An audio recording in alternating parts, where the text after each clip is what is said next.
And just for your information, Bones Stallone, aka Mr. Bonner, was the first to ollie these stairs here in Washington, D.C.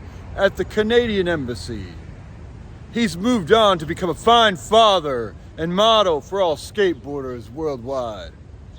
Check him out online, in your brain, and when you're crazy, but not insane. Since then, people have blown out their knees and before, left in ambulances for hospitals, but Mr. Bonner successfully completed the ollie of these stairs a few years back and has grown his career to exceptional levels worldwide. So, Bones Stallone, this one's for you.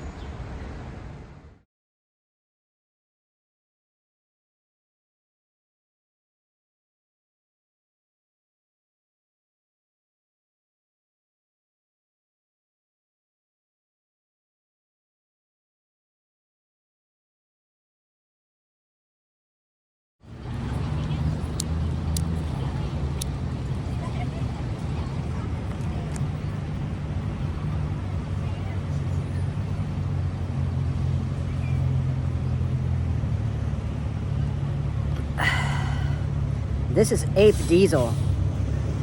This is Washington, D.C. cannabis. I'm at the Canadian Embassy. Cannabis is legal in Canada. I believe I'm on Canadian property right now. A skateboarder I know wants to ollie the stairs over there. I think it's 22 stairs, and he was the first one to successfully do it. His name is Brandon Bonner. He's a proud father now and a good man. And that's pretty incredible. And I like this again. As a thinking person, I see it like this. Different people in different countries get things right.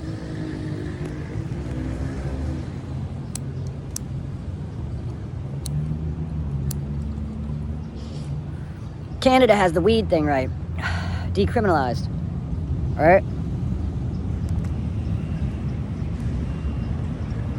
Canada has the weed thing, the cannabis thing, correct, decriminalized, and it's a safety thing, it's a revenue thing, and it's an intelligence thing.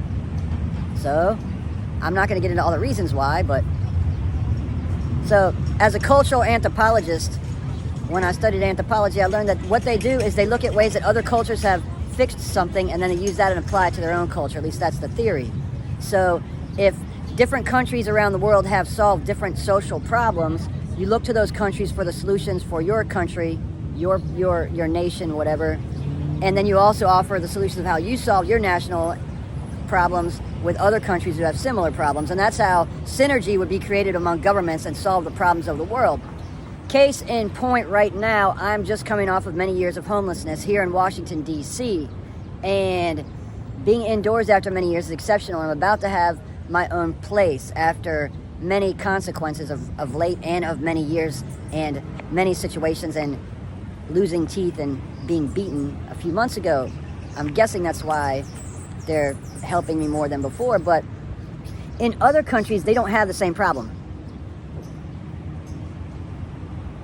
Or so I'm told. I've never been many places, but here's the situation. Canada, I'm told, does not have a homelessness problem. Maybe it's because they don't want people freezing in the streets, or maybe they just care about human beings more in Canada in that regard. People complain about Canada for other things, but I think they've got the cannabis thing right, and I've heard they've solved any of their homeless problems. Now, D.C. and the United States of America has a huge homelessness problem, and there's lots and lots of reasons why, but I'm sitting here doing this, and I'm so sad to see this. That's a person right there, sleeping, and there's people sleeping all over the place in D.C. and living outside. And I grew up nearby in Reston, Virginia. Believe it or not, I used to be very, very book smart and very, very quick mentally. Very book smart and quick. I used to do calculus in my head and get like 100% on a test. So, but that was in 1990. Now it's 2024, and there's a person sleeping over there, and people sleep next to the vents because it's warmer. Sometimes actually we'll put their stuff over top of the vent so the vent will keep them warm in the wintertime. Now, Florida just made it illegal to sleep outside. Maybe they're trying to solve the problem, but that's really just criminalizing suffering. Oh, you're suffering? Rather than help you, we're just going to make you a criminal about it. if you don't have a solution, you can't just start locking motherfuckers up because they're suffering. Because honestly, people go to Florida because it's warm and because no one really cares in the United States to feed the suffering people. I just spoke to my roommate in the transitional housing 2 nights ago about how the biggest hole in this whole thing is nutrition. Right now, I live in a place that's pretty good, you know, but what do they offer for breakfast? One of those little fake boxes of cereal, the little ones, or a cup of instant oatmeal, but you get 2, and a thing of milk, and maybe some like fruit cup. I don't eat fruit cups, I don't drink milk, and that doesn't do it. At lunch, you're offered an apple, 1 fake jail sandwich, which is 2 pieces of white bread and a piece of meat on it, literally, and some mustard, and maybe an apple and a milk or a soda. So if your brain's fucked up and your body's fucked up to the point that you've been homeless for years, and then they want to help you, but they don't give you food, that's the biggest hole in the whole fucking thing. Food and clean clothing. I'm only allowed to wash 2 loads of laundry at the place, which means I either wash my clothing or my sheets or my towels, but food and nutrition, that's one of the worst, that's the hardest part, because a lot of this modern medicine is based upon people not having proper nutrition, and half the stuff that's in the stores in the United States is full of chemicals that are unhealthy for people. And half of that stuff that can be on the shelves for 3 or 4 years or 10 years and you can still eat it, there's no way that's good for you. That food came about during the bomb shelter thing after World War II. Anyways, seeing people in the streets here kills me. Canada has solved that problem. Maybe our leaders should talk to the Canadians about that. Maybe they should talk to them about this herb thing too. I have a medical card. And that's a whole other long story. I'm about to go over to the courthouse right now for some other stuff. In order to get my Social Security passed, I was in jail here like 2 years ago. Now I have to go get a piece of paper that says I'm not in jail anymore. That's how disconnected the system is. Social Security wants me to validate with the District of Columbia and also with Fairfax County, Virginia, that I'm no longer in jail. So that's how fucked up and weird it is. I have to validate I'm not in jail. They can't even just contact them. And then the thing that I'm most pissed about right now with the government is voting day. And the Capitol's right there. I can see it just barely over the trees, but voting day, actually I can't see it, but, well, I know where it's right there. Oh, it's there. But look, voting day, why isn't it a paid federal holiday for everyone? Ask yourself that. Why isn't voting day in the United States a paid federal holiday for everyone if voting is our breakthrough?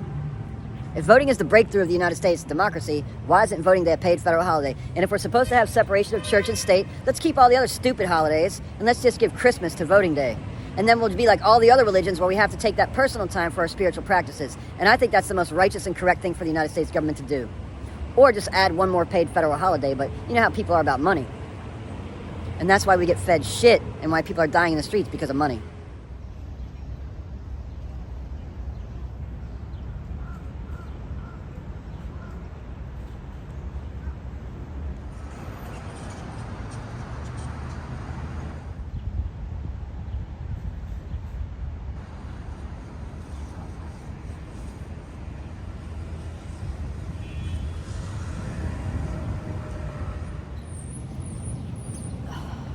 I guess my question is can I say I smoked weed in Canada today? Is it like that? Or do I have to go through security and be inside to be in Canada? I mean, I don't know. Hey, I'm in Canada smoking weed in Washington, D.C., but I'm in Canada. I don't know. Is that how it works? I don't know. I don't have that international savvy, that legal knowledge. That would be kind of cool to be like, among other things I did today, I smoked some weed in Canada because it's legal there. Or what if you were like smoking weed on a property of another embassy and you got a ticket for smoking weed, but in that country? Like you got a charge. Like what if you're on the embassy of some really like ass backwards country and they decided to hold you in prison for smoking weed on their embassy property? Is that how it works? Let me just remember everyone this one thing. Right? The Bible actually divides a lot of people, and so does the Quran. And who did the United States let out of Who did the United States let fly out of the United States when everybody else has stopped from flying on 9/11? The Saudi family. Then who did the United States blame it on? A member of the Saudi royalty, saying he's like an international terrorist. He's like 7 feet tall. Then we said we mysteriously caught him using technology that we use on our own people in America. Civilians nationwide, constantly, like the net of drones above us that watch us. And what's the other part? Because you have to have drones to monitor the drone traffic when drones starts doing Amazon deliveries and people are taking out that shit. I think. Or something like that. That makes no sense. But they did let the Saudi royal family fly out of the United States after 9/11 when everybody else was grounded. So